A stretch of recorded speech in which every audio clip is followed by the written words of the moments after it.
ஓம் அகத்தீசாய நமः. வணக்கம் மக்களே, நான் தான் உங்கள் சிவா பேசுகிறேன். பார்த்தீங்கன்னா, அந்த கடவுள் நம்மளை ஒவ்வொரு மனுஷனையும் படைச்சதுக்கு ஒவ்வொரு காரணம் இருக்குது.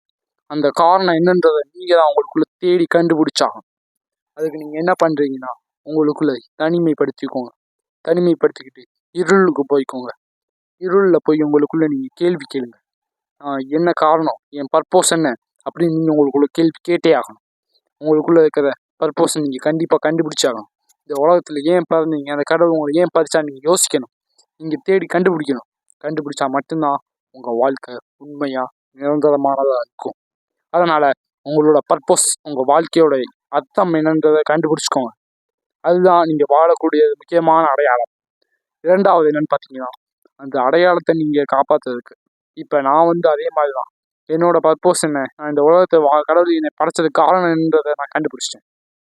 அது என்னன்னு பார்த்தீங்கன்னா, இந்த உலகத்தில் இருக்கக்கூடிய ஒவ்வொரு உயிர்களையும் நான் மதிக்கணும். எல்லா உயிரினையும் காக்கணும். அதுதான் என்னை கடவுள் என்னை படைச்சிருக்காது. அதுக்கு தான் என்னை கடவுள் படைச்சிருக்காது. அதை நான் எப்படியாவது கஷ்டப்பட்டு நான் போராடி இந்த எல்லா உயிரினங்களையும் காப்பாற்றணும். அது நான் கடவுள் கொடுக்குற ஒரு ஆணை. அந்த ஆணையை நான் காப்பாற்றுறதுக்கு நான் போராடுறேன். அது மாதிரி நீங்களும் உங்களுக்குள்ளே இருக்கக்கூடிய ஒரு காரணத்தை, கடவுள் படைத்த காரணத்தை கண்டுபிடிச்சி இங்கே உலகத்தில் எல்லா மாற்றத்தையும் ஒவ்வொரு மனிதர்களும் மாற்றியே ஆக வேண்டும். அதுதான் நான் உங்கள்கிட்ட கேட்டுக்கொள்கிறேன். இப்போ அடுத்து நீங்கள் உங்களோட இலக்கை, உங்களோட அடையாளம் என்னன்றதை கண்டுபிடிச்சதுக்கப்புறம், உங்கள் கடவுள் ஏன் படைச்சிருக்கான்றதை கண்டுபிடிச்சதுக்கப்புறம் நீங்கள் என்ன பண்ணுறீங்கன்னா, அதை நீங்கள் செயல்படுத்தணும். அதாவது நான் பண்ண மாதிரி நீங்கள் உங்களோட கடவுள் படைத்த காரணத்தை கண்டுபிடிச்சிங்களா, அடுத்து என்ன பண்ணுங்க, உங்கள் மேலே நீங்கள் நம்பிக்கை வைக்கணும். ரெண்டாவது விஷயம், நீங்கள் உங்கள் மேலே நம்பிக்கை வச்சு ஆகணும். உங்கள் மேலே நீங்கள் நம்பிக்கை வச்சு கண்டிப்பாக போராடி ஆகணும். இந்த செயலை நான் கண்டிப்பாக செஞ்சே முடிச்சுவேன். இந்த கடவுள் படைத்த காரணத்துக்காண்டி அந்த செயலை கண்டிப்பாக செஞ்சே முடிச்சு இந்த உலகத்தை நான் ஒரு மாற்றத்தை ஏற்படுத்துவேன் அப்படின்னு நீங்கள் உங்களுக்குள்ள ஒரு நம்பிக்கையை விதைக்கணும். என்னால் முடியும் முடியும் முடியும் முடியும் முடியும்னு மட்டும்தான் சொல்லிக்கிட்டே இருக்கணும். முடியாதுன்ற ஒரு வார்த்தை உங்கள் அகராதியில் இருக்கக்கூடாது. அதனால் எப்பயுமே உங்கள் மேலே நம்பிக்கையாகவே இருங்க. முடியும் முடியும்னு சொல்லிக்கிட்டு உங்களால் கண்டிப்பாக முடியும். நீங்கள் கண்டிப்பாக ஜெயிப்பீங்க.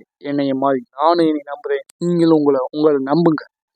மோட்டிவேஷன் யாரும் பண்ணக்கூடாது. உங்களுக்குள்ளேருந்து உதிக்கணும். யார் என்ன சொன்னாலும் உங்களுக்குள்ளேருந்து உதிக்கிறது தான் உண்மையான மோட்டிவேஷன். அதனால் நீங்கள் உங்களால் முடியும்னு நம்புங்க. கண்டிப்பாக முடியும். நம்பிக்கை ரொம்ப முக்கியம் நம்ம வாழ்க்கையில். இந்த ரெண்டையும் பண்ணுங்கள். உங்களோட அர்த்தம் என்னன்ற, உங்கள் வாழ்க்கையோட அர்த்தம் என்னன்றதை கண்டுபிடிங்க. அதுக்கப்புறம் உங்கள் மேலே ரெண்டாவது நம்பிக்கை வைங்க. நம்பிக்கை வச்சா மட்டும்தான் நம்ம வாழ்க்கையில் கண்டிப்பாக ஒரு இடத்துக்கு போக முடியும். மூன்றாவது என்ன பார்த்தீங்கன்னா, நம்ம அடிக்கடி தோத்துக்கிட்டே தான் இருப்போம். அது தோல்வி என்பது எனக்கு இல்லை, போராட்டமே எந்தன் எல்லை. அதாவது என்னன்னு பார்த்தீங்கன்னா, தோல்வி என்பது எனக்கு இல்லை, போராட்டமே எந்தன் எல்லை. இந்த மாதிரி தான் நமக்கு தோல்வி என்னது முடிவு கிடையாது. நான் போராடிக்கிட்டே இருப்பேன், அதான் எந்தன் எல்லை. நம்ம வாழ்க்கையில் தோத்துக்கிட்டே இருந்தாலும் கடைசியாக ஒரு நாள் ஜெயிப்போம். 1000 முறை தோத்தவன் அல்ல, 10,000 முறை தோத்து விட்டு ஒரு முறை வென்றவன். அந்த மாதிரி தான் நம்ம வாழ்க்கையில் பல வாட்டி தோத்தாகணும். கண்டிப்பாக ஒரு நாள் ஜெயிப்போம். அதுதான் நான் சொல்கிறது. நீங்கள் உங்கள் மேலே நம்பிக்கை வைக்கணும். உங்கள் மேலே நீங்கள் தோக்கணும், ஜெயிப்பீங்க. அதனால் உங்கள் வாழ்க்கையை ரொம்ப சீரியஸாக எடுத்துக்கோங்க. இது கடவுள் படைச்சதுக்கு ஒவ்வொரு காரணம் இருக்குது. அந்த காரணத்தை கண்டுபிடிங்க. உங்கள் மேலே நம்பிக்கை வைங்க. கண்டிப்பாக நீங்கள் ஒரு நாள் ஜெயிப்பீங்க. தோப்பீங்க, ஆனால் கண்டிப்பாக ஒரு நாள் ஜெயிச்சிருவீங்க. அந்த வெற்றி அப்போ தான் உங்களால் தக்க வைக்க முடியும். சும்மா சாதாரணமாக வர்றது வெற்றி அல்ல. சாதாரணமாக வருவது வெற்றி என்றால் அது நிரந்தரமாக இருக்காது. நீங்கள் ரொம்ப கஷ்டப்பட்டு அந்த வெற்றி அடைஞ்சாதான் அந்த வெற்றி நிரந்தரமானது என்று நான் சொல்கிறேன்.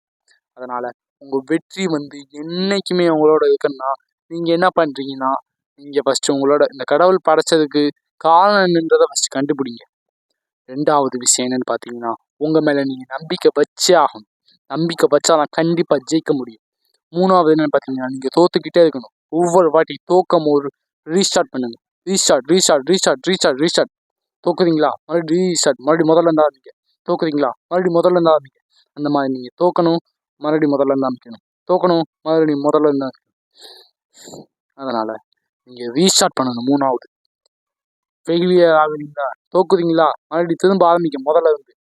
மறுபடியும் தோக்குறீங்களா, முதல்ல இருந்து ஆரம்பிக்க. தோக்குறீங்களா, முதல்ல இருந்து ஆரம்பிக்க. கண்டிப்பாக நீங்கள் அப்படியே ஜெயிச்சிருவீங்க. அதுதான் அவங்களோட நிரந்தரமான வெற்றி நான் சொல்கிறேன். அதனால் நீங்கள் பண்ண வேண்டியது 3 விஷயம்தான். முதல்ல இந்த கடவுள் படைச்சதுக்கான ஒவ்வொரு காரணத்தையும் உங்களுக்குள்ள கண்டுபிடிச்சு ஆகணும். 2வது, உங்க மேல நீங்க நம்பிக்கை வச்சே ஆகணும். அதுதான் ரொம்ப முக்கியமானது. அடுத்து 3வது, நீங்க போராடணும், தோப்பீங்க. அப்புறம் மறுபடியும் முதல்ல இருந்து ஆரம்பிக்கணும். முதல்ல இருந்து ரீஸ்டார்ட் பண்ணுங்க. தோக்குறீங்களா, ரீஸ்டார்ட் பண்ணுங்க. ரீஸ்டார்ட் பண்ணுங்க. கண்டிப்பா உங்களுக்கு வெற்றி சீக்கிரமாவோ இல்லை லேட்டாவோ கண்டிப்பா கிடைச்சே ஆக வேண்டும். அதான் இந்த இயற்கையோட உண்மை. நம்பிக்கை வைங்க உங்க மேல, நீங்க கண்டிப்பா ஜெயிப்பீங்க. உங்களுக்கு கண்டிப்பா வெற்றி கிடைக்கும். அந்த வெற்றியை தக்க வைக்கக்கூடிய அறிவு உங்களுக்கு கிடைக்கும். அந்த வெற்றியை நிரந்தரமா வச்சுக்குவீங்க. நீங்க இந்த 3 விஷயத்தையும் பண்ணலாம். மறுபடியும் சொல்லிக்கிறேன். இந்த கடவுள் உங்களை படைச்சதுக்கு ஒவ்வொரு காரணம் ஒவ்வொருத்தவங்களுக்கு இருக்கு. அந்த காரணத்தை கண்டுபிடிங்க. உங்களுக்குள்ள இருந்து கண்டுபிடிங்க அந்த காரணத்தை. 2வது, உங்க மேல அந்த காரணத்தை செயல்படுத்துங்க. நம்பிக்கை வைங்க உங்க மேல. 2வது. 3வது, நீங்க கடுமையா போராடுங்க. தோத்தாலும் ரீஸ்டார்ட் பண்ணுங்க. முதல்ல இருந்து ஆரம்பிங்க. தோத்தாலும் மறுபடியும் ரீஸ்டார்ட். முதல்ல இருந்து ஆரம்பிங்க. தோத்தாலும் மறுபடியும் ரீஸ்டார்ட். முதல்ல இருந்து ஆரம்பிங்க. இந்த 3 விஷயத்தையும் நீங்க கடைபிடிச்சா உங்க வெற்றி கண்டிப்பா கிடைக்கும். உங்களுக்கு கண்டிப்பா கிடைச்சே ஆக வேண்டும். அதுதான் உண்மை, நியாயம். கண்டிப்பா உங்களுக்கு வெற்றி கிடைக்கும். உங்களுக்குள்ள இருக்கிற காரணத்தை, என்ன காரணத்தை கண்டுபிடிங்க. உங்க மேல நம்பிக்கை வைங்க. நீங்க தொடர்ந்து போராடுங்க. ரீஸ்டார்ட் பண்ணுங்க. கண்டிப்பா ஜெயிப்பீங்க. அந்த வெற்றி உங்களுக்கு தான் நிரந்தரமா இருக்கும். நம்பிக்கையா இருங்க. வாழ்க்கையில கண்டிப்பா ஜெயிப்பீங்க. நம்ம நம்புங்க. நம்புங்க. யாரையும் நம்பாதீங்க. உங்க மேல மட்டும் நம்பிக்கை வைங்க. இப்படிக்கு உங்கள் சிவபாலமணிகண்டன். நன்றி, வணக்கம்.